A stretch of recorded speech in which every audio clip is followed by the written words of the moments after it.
आप सभी को मेरा प्रणाम। आइए सुनते हैं मन्नू भंडारी जी की कहानी मजबूरी। बेटू को खिलावे जो एक घड़ी, उसे पिन्हाऊं मैं सोने की घड़ी। बेटू को खिलावे जो एक पहर, उसे दिलाऊं मैं सोने की मोहर। बूढ़ी अम्मा जोर जोर से यह लोरी गा रही थी और लाल मिट्टी से कमरा लीप रही थी। उनके घोंसले जैसे बालों में से एक मोटी सी लट निकलकर उनके चेहरे पर लटक आई थी और उनके हिलते सिर के साथ हिल हिल कर मानो लोरी पर ताल ठोंक रही थी। बर्तन मलने के लिए आई हुई नर्मदा ने जो यह देखा तो हैरत में आ गई। बोली, अम्मा यह क्या हो रहा है? कल तो गठिया में जुड़ी पड़ी थी, दर्द के मारे तन बदन की सुध नहीं थी और आज ऐसी सर्दी में आंगन लीपने बैठ गई। एक क्षण को अम्मा का हाथ रुका, फिर पुलकित स्वर में वे बोली, अरे नर्मदा, मेरा बेटू आ रहा है कल। और फिर गाने के लहजे में बोली, बेटा मेरा आवेगा। ओहो, तो रामेश्वर लल्ला आ रहे हैं कल। नर्मदा बोली, मैं कह नहीं रही थी कि छुट्टी मिली नहीं कि वह दौड़ा आएगा। अम्मा के मारे तो उसके प्राण सूखते हैं। इतना बड़ा हो गया फिर भी यहाँ आएगा तो रात में एक बार मेरी गोदी में जरूर सोएगा। पर इस बार मैं कह दूंगी कि चल, मैं तुझे गोदी में नहीं लूंगी।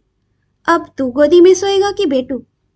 और वे हंस पड़ी, जैसे कोई भारी मजाक कर दिया हो।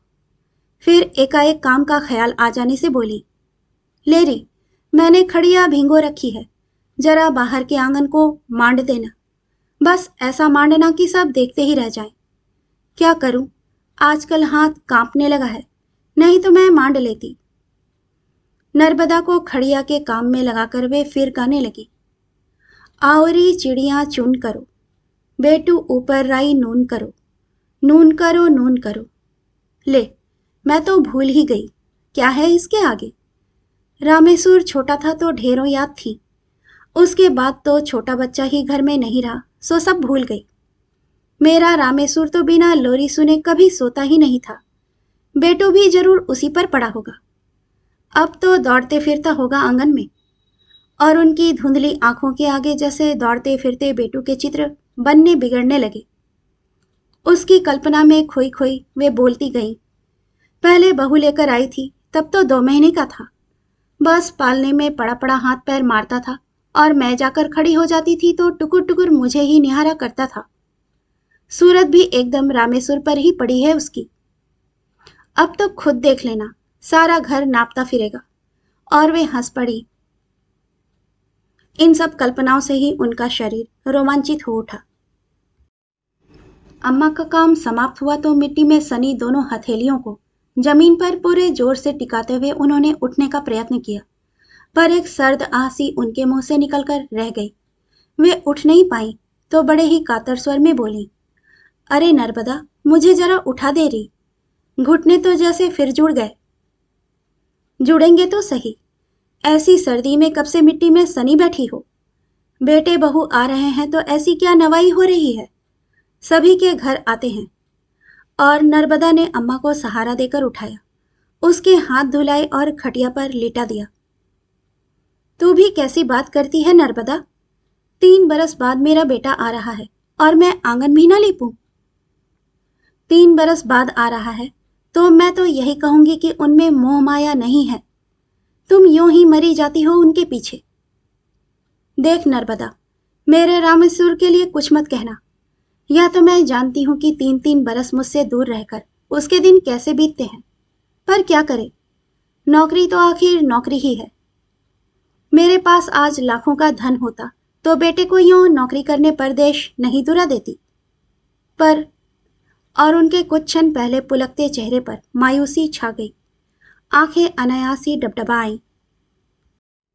नर्मदा यहाँ बरसों से काम करती है। अम्मा के लिए उसके मन में अपार श्रद्धा है, पर बेटे के प्रसंग को लेकर वह जब तब उनका दिल दुखा दिया करती है। कुछ और खरी खोटी सुनाने का उसका मन हो रहा था, पर आज वह मानो अम्मा पर तरस खाकर चुप रह गई। जब तक वह काम करती रही, अम्मा शून्य में ताकती जाने क्या सोचती रही, बोली एक शब्द भी नहीं। जब वह जाने लगी तो ना चाहकर भी उन्हें कहना पड़ा, तो जाते समय ग्वाले को कहती जाना कि कल दूध जल्दी दे जाए, और अब दूध ज्यादा लगेगा। बच्चे वाले घर में तो दूध पूरा ही रहना चाहिए। और जब तक वे लोग यहाँ रहें तब तक तू चौका बर्तन करके यहीं रहा करना। घर में 5 प्राणी रहते हैं तो काम तो निकल ही आता है, फिर बच्चे का साथ रहेगा। लेन देन की चिंता मत करना, मैं रामेश्वर को 1 कहूंगी तो वह 5 देगा। कुछ तो गठिया के दर्द ने और कुछ नर्मदा की बातों ने अम्मा का उत्साह तोड़ दिया। बहुत से काम उन्होंने सोच रखे थे, पर वे कुछ ना कर सकी।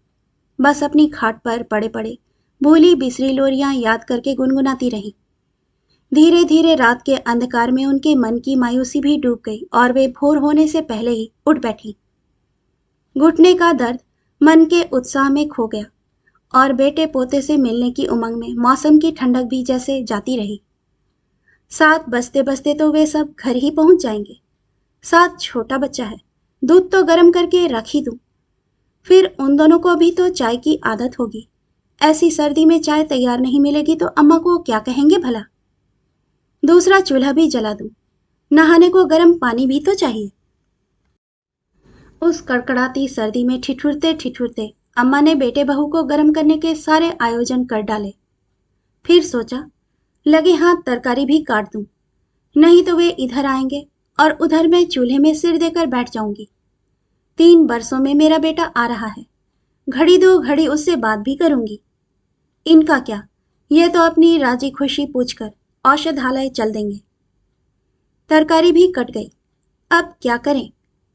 अम्मा अपने को इतना व्यस्त कर देना चाहती थी जिससे प्रतीक्षा के बोझिल क्षण महसूस ना हो, पर समय जैसे बीत ही नहीं रहा था। तभी दूर कहीं घोड़ों के घुंघरुओं की आवाज आई और तांगा अम्मा के घर के सामने रुका। अम्मा पागलों की तरह दरवाजे की ओर दौड़ पड़ी। रामेश्वर की गोद से उन्होंने झपटकर बच्चे को ऐसे छीना मानो किसी चोर उचक्के के हाथ से अपने बच्चे को छीन रही हों, और कसकर उसे सीने से चिपका लिया। चरण छूते रामेश्वर की पीठ पर हाथ फेरते हुए दूसरे हाथ के घेरे में उसे लपेट लिया। बच्चा एकाएक इतना प्यार और शारीरिक कष्ट पाकर रो उठा और मां के पास जाने के लिए मचलने लगा। वे उसके आंसू पोंछने लगी और उनकी अपनी आंखों से भी आंसू की धारा बहने लगी। पुचकारने पर भी जब बच्चा चुप नहीं हुआ तो बहू की ओर बढ़ाते हुए उन्होंने कहा, अभी मुझे पहचानता नहीं, एक बार मुझे पहचानने लगेगा तो छोड़ेगा नहीं। उपेक्षित सी एक और खड़ी बहू ने बच्चे को ले लिया। चाय पानी हो गया और रामेश्वर नहाने चला गया तो अम्मा ने बहू को अकेले पाकर कहा, खबर तो दी होती बहू कि तुम्हारे महीने चढ़े हैं। कितने महीने हैं? झेपते हुए बहू ने उत्तर दिया, यह भी कोई लिखने की बात थी अम्मा।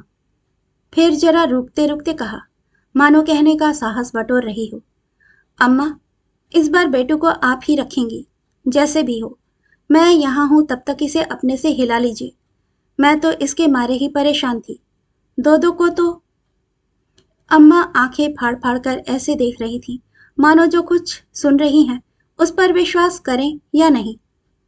फिर एकाएक बोल पड़ी, तुम कह क्या रही हो बहू? बेटू को मेरे पास छोड़ जाएगी? मेरे पास? सच? हे भगवान, तुम्हारी सब बात पूरी हो। तुम बड़भागी हो। मेरे इस सोने घर में एक बच्चा रहेगा तो मेरा जन्म सफल हो जाएगा। फिर वे एकाएक रो पड़ी। तुम क्या जानो बहू, अपने कलेजे के टुकड़े को निकालकर बंबई भेज दिया। रामेश्वर के बिना यह घर तो मसान जैसा लगता है।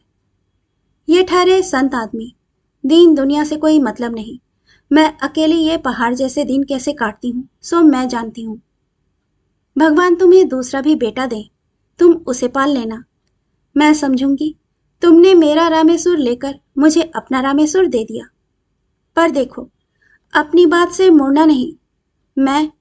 मैं तभी रामेश्वर ने ठिठुरते हुए रसोई में प्रवेश किया। अम्मा, एक अंगीठी जरा इधर रख दो।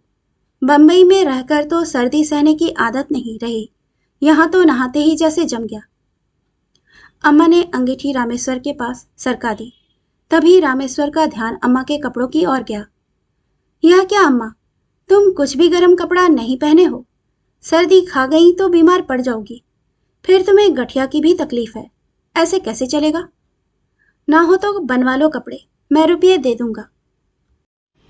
पर यह सब अनसुना करके अम्मा बोली, देख, आज बहू ने कह दिया कि बेटू अब मेरे पास रहेगा और अब जो बच्चा होगा वह तुम्हारे पास।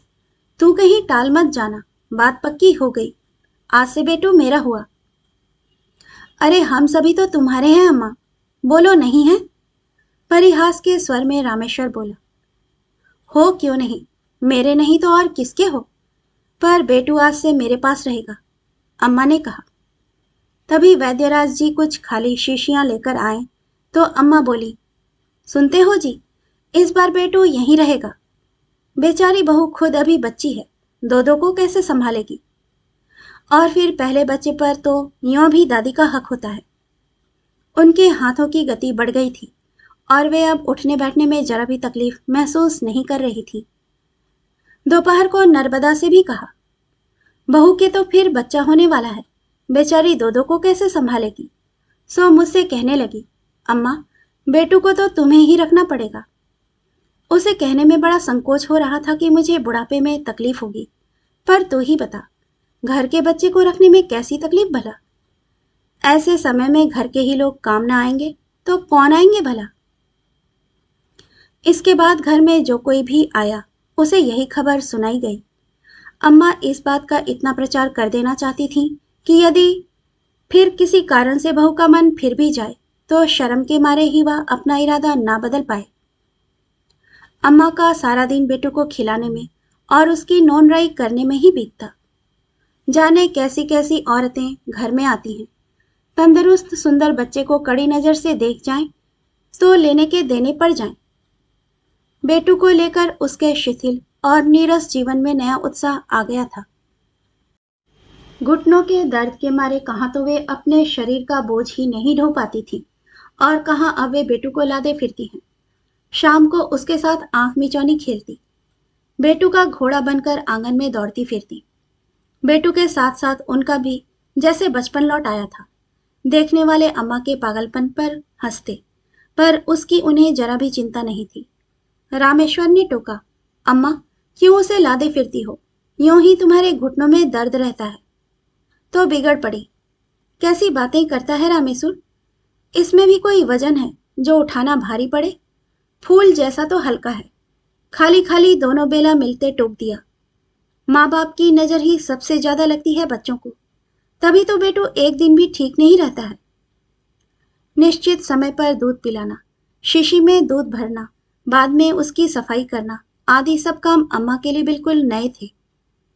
उन्होंने तो रामेश्वर को अपने ढंग से पाला था। जब बच्चा रोया झट दूध पिला दिया।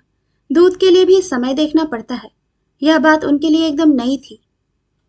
2 साल तक तो उन्होंने रामेश्वर को अपना दूध पिलाया था, उसके बाद ग्लास से पिलाती थी।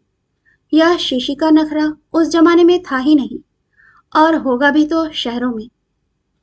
पर रमा से बड़ी लगन और तत्परता से एक जिज्ञासु विद्यार्थी की तरह उन्होंने यह सब भी सीखा। पति से जिद करके औषधालय की दीवार खड़ी, जो पिछले 20 वर्षों से वहीं लगी थी, उतरवाकर घर में लगवाई और घड़ी देखना सीखा। उनके एकाकी जीवन में समय का कोई महत्व ही नहीं था। न पति को दफ्तर जाना रहता था, न बच्चों को स्कूल, जो समय पर कोई काम करना पड़े। पर अब एकाएक ही उन्हें घड़ी की आवश्यकता महसूस होने लगी थी। यूं उनकी याददाश्त बड़ी कमजोर थी, पर दूध के समय उन्होंने जो याद किए तो कभी नहीं भूली। शुरू शुरू में यह सब उन्हें बड़ा अटपटा सा लगा, पर फिर भी वे सारा काम बड़ी सतर्कता से करती। शीशी में दूध भरते समय उनका बूढ़ा हाथ अक्सर कांप जाया करता था और दूध बाहर को गिर जाता था। उस समय वे एक असफल विद्यार्थी की तरह सफाई पेश करती थी। बहुत जल्दी सीख लूंगी बहू, जरा सा हाथ कांप गया था, फिर शीशी का मुंह भी तो कितना छोटा है। उनका कहने का भाव ऐसा होता मानो वे कह रही हूं कि इस छोटी सी गलती के कारण ही कहीं तुम बेटू को ले मत जाना। 20 दिन के बाद जब बहू ने अपनी माँ के घर प्रयाण किया तो बेटू ने ना जिद की, ना वह रोया ही। माँ के कड़े नियंत्रण के बाद दादी के असीम दुलार में रहना, जहां कोई बंधन नहीं, अंकुश नहीं, बेटू को बड़ा अच्छा लगा। बहू चली गई, अम्मा ने निश्चिंतता की एक सांस ली। महीना बीतते न बीतते खबर आई कि बहू के दूसरा लड़का हुआ है। अम्मा की छाती पर से जैसे एक भारी बोझ हट गया। संशय का एक कांटा जो रमा के जाने के बाद भी उनके मन में चुभा करता था, वह भी निकल गया। बेटू अब मेरा है, पूरी तरह मेरा है। यह भावना उसी दिन पूरी तरह उनके मन में जम पाई। जाने से पहले रामेश्वर ने अम्मा और पिताजी के लिए ढेर सारे कपड़े बनवाए थे। अम्मा सारे मोहल्ले की औरतों को दिखाती फिरती, जो कोई आता उसी से कहती, अम्मा के पीछे तो बस रामेश्वर पागल है, ना आगे की सोचता है ना पीछे की। उसका बस चले तो मुझ पर ही सारा घर लुटा दे। लाख मना करती रही, पर एक बात नहीं मानी।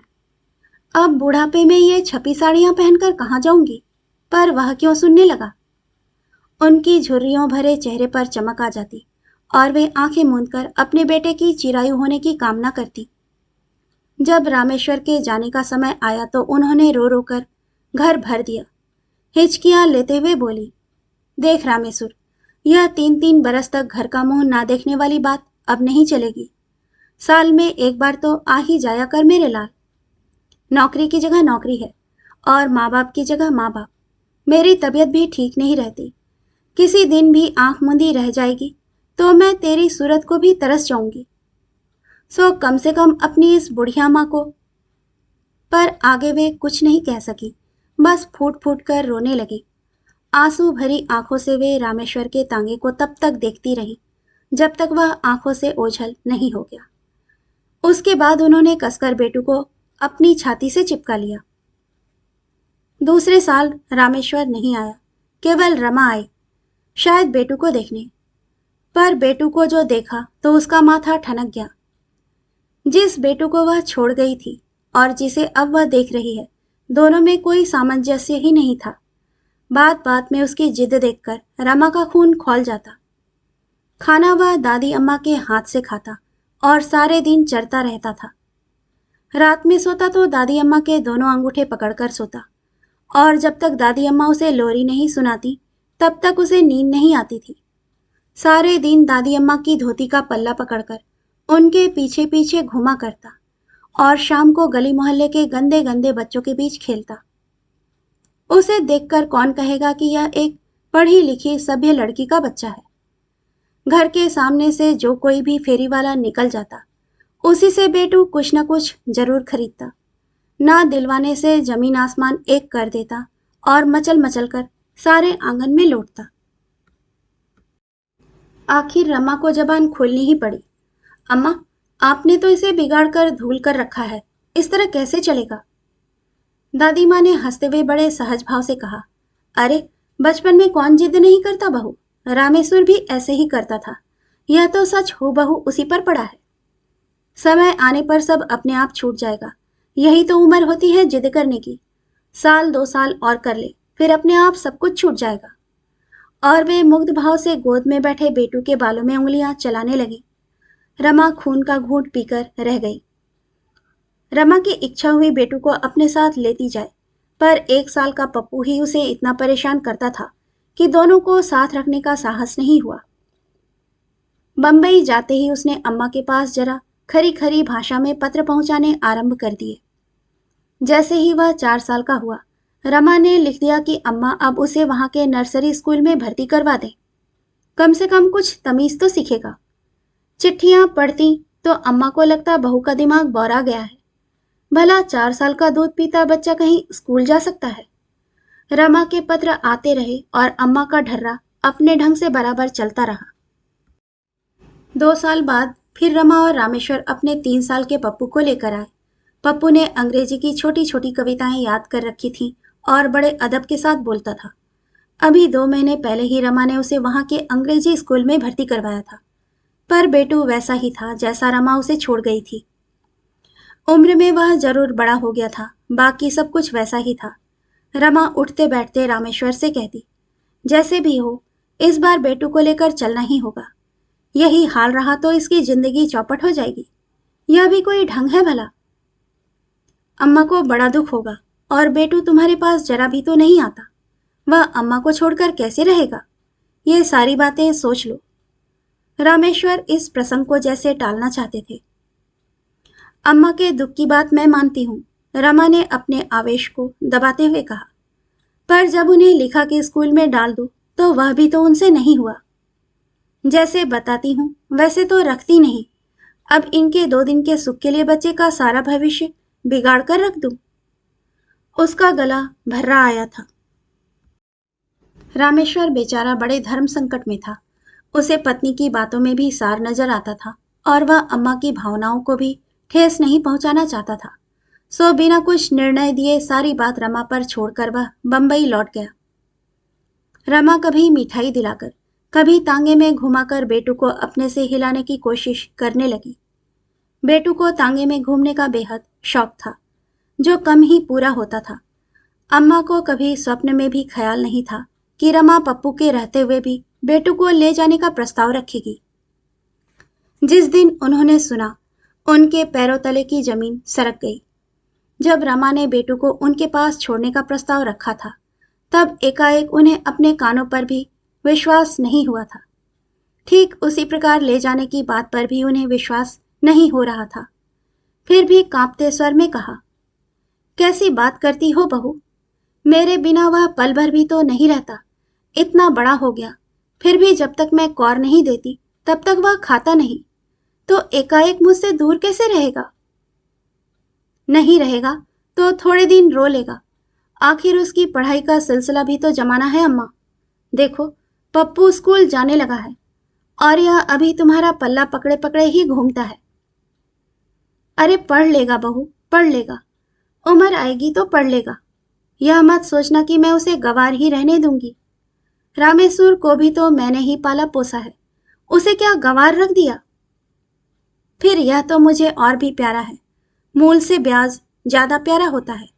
इसे तो मैं खूब पढ़ाऊंगी, तू चिंता मत कर बहू। पर इसे ले जाने की बात मत कर। और वे फफक फफक कर रो पड़ी।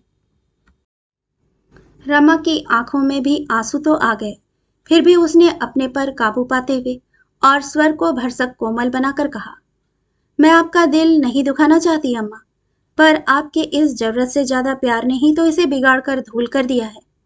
एक भी आदत तो इसमें अच्छी नहीं है।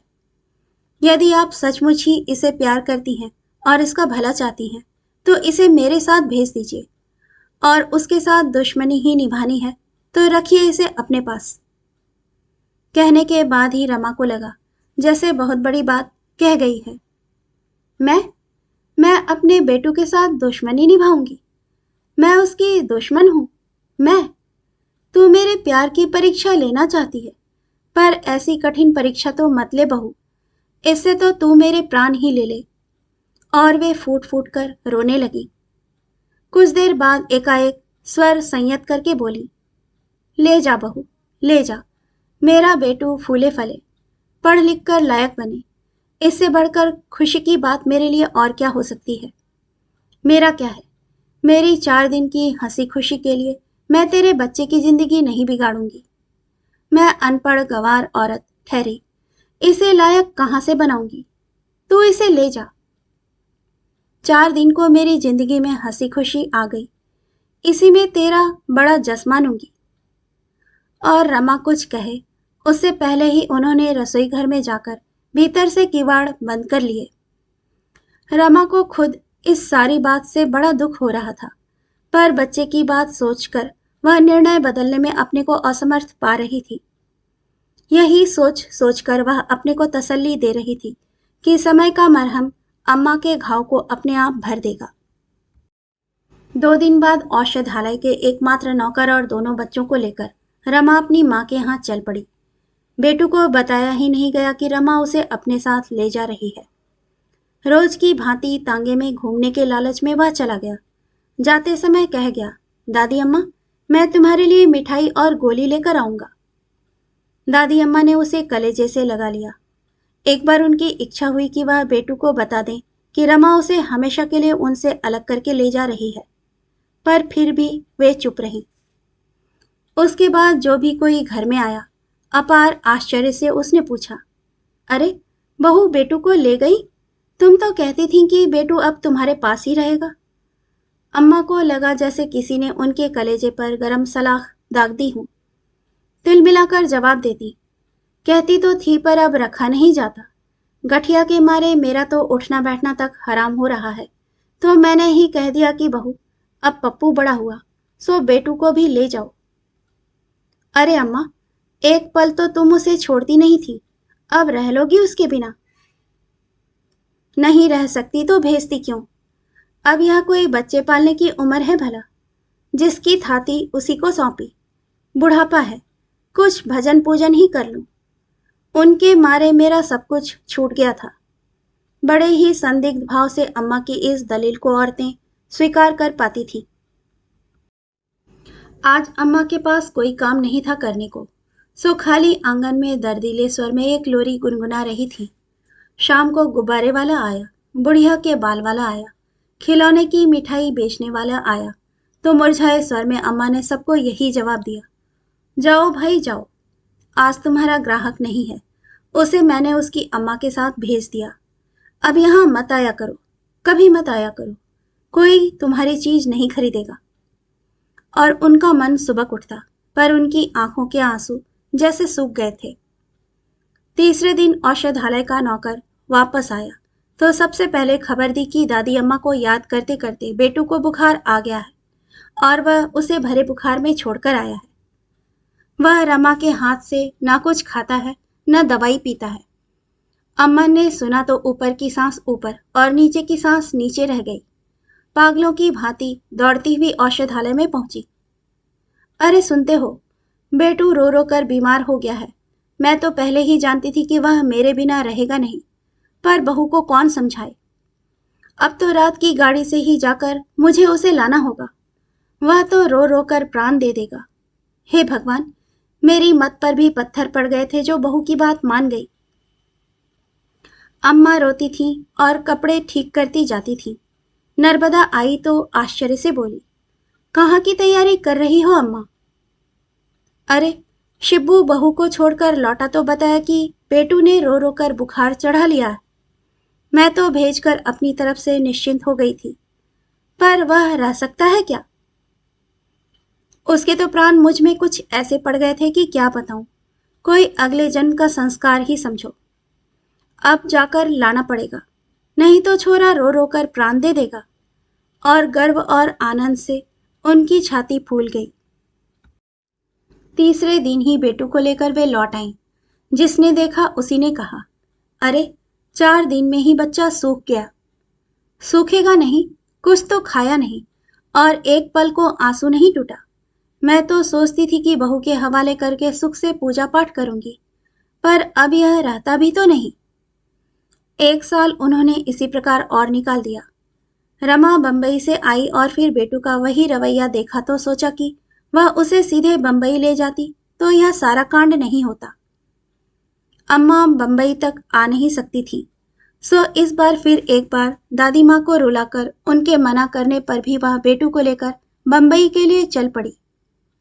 जाने किस आशा से अम्मा ने अपनी सारी जमा पूंजी खर्च करके शिबू को साथ कर दिया। रमा मना करती रही कि अब दोनों बच्चे बड़े हैं और वह संभाल लेगी, पर अम्मा ने शिबू को साथ भेज ही दिया। दूसरे दिन से जो कोई भी आता, अम्मा उसी के सामने यह मनौती मनाती कि किसी प्रकार बेटू रमा के पास हिल जाए तो वह ₹1.25 का प्रसाद चढ़ाएंगी। उच्च स्वर से वह रात दिन रट लगाए रहती कि बेटू मुझे किसी तरह भूल जाए। पर 7 दिनों के बाद जब शिबू लौट कर आया तो वे ऐसे दौड़ पड़ी मानो वह बेटू को लेकर ही आया हो। झपट कर उन्होंने पूछा, मेरा बेटू कहाँ है? मेरा बेटू ठीक है शिब्बू, तुझे मैंने किस लिए भेजा था? उनका स्वर बुरी तरह कांप रहा था। इस बार तो अम्मा बहूजी ने बेटे को हिला दिया। वहां बहूजी के मकान में बहुत सारे बच्चे हैं, उन सब से दोस्ती हो गई, सो खूब खेलता है। ट्राम, बस, बगीचे, झूले, इन सब में उसका मन लग गया। शिब्बू ने बताया तो अम्मा शून्य पथराई आंखों से उसे देख रही थी, मानो कुछ समझ ही नहीं रही हूं। शिब्बू कहे चला जा रहा था, चलो तुम्हारी चिंता दूर हुई। मैं तो अम्मा 2 दिन इसी मारे ज्यादा रुक गया कि कहीं रोया तो अपने साथ लेता आऊंगा, पर इस बार बहूजी ने उसे समझा दिया और वह भी समझ गया। अब वहां जम पाएगा। अब तो तुम प्रसाद चढ़ाओ अम्मा और मजे से भजन पूजन करो। एकाएक जैसे अम्मा की चेतना लौट आई। क्या कहा? बेटू भूल गया? वहां जम गया? सच, मेरी बड़ी चिंता दूर हुई। इस बार भगवान ने मेरी सुन ली। जरूर प्रसाद चढ़ाऊंगी रे, जरूर चढ़ाऊंगी। मेरे बच्चे के जी का कलेश मिटा। मैं प्रसाद नहीं चढ़ाऊंगी भला। और फिर गीली आंखों और कांपते हाथों से उन्होंने जेब से 1.25 निकालकर शिबू को देते हुए कहा, ले, पेड़े लेता आ। अब प्रसादी चढ़ाकर बांट ही दूं। कौन? नर्मदा? सुना नर्मदा, बेटू मुझे भूल गया। वह भूल ही गया। और उन्होंने आंचल से भर भर आती आंखें पोंछी और हंस पड़ी। कहानी सुनने के लिए आपका धन्यवाद। श्रोतागण, आपसे विनम्र अनुरोध है कि कृपया कहानी पसंद आए तो इसे लाइक और सब्सक्राइब जरूर कीजिएगा। धन्यवाद।